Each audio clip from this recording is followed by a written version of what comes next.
then we're going to change. The other hand's going to fall. The other hand's going to rise. I am really sorry. I'm going to run out of the room for a second. I've got a panicky cat on the porch who is trying to scratch through everything because it started to rain hard. I'll be back shortly.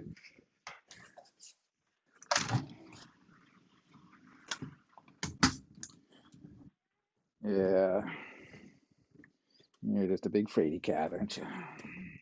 And back the other way. There's the big guy. Did I rescue you?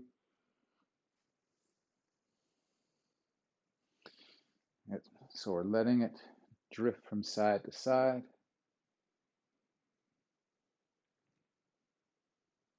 So it's engaging the abdominal area as you go to one side. Take that sense of squatting, but we're going to take it deeper so that we're holding on to our knees. And then we're going to release one arm down.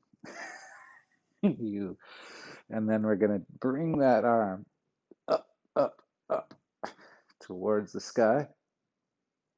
And then we're going to settle and come back down. We're going to change arms, and we're going to reach that arm up and over.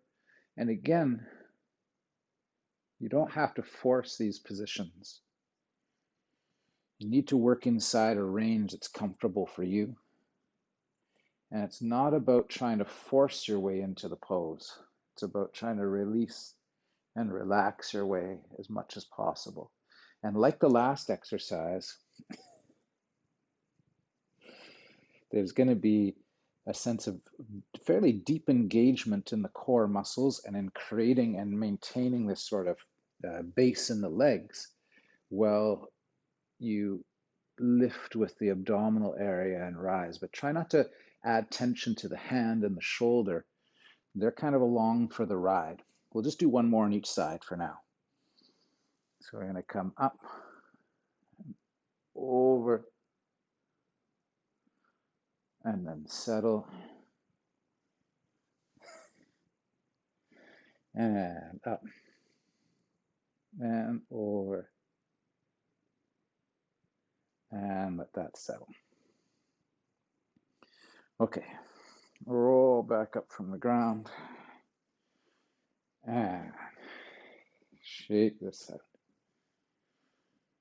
Okay, so you just putting the lesson together today, huh? Let's work on the twisting steps. So those twisting steps are what we've been focusing on for a little while.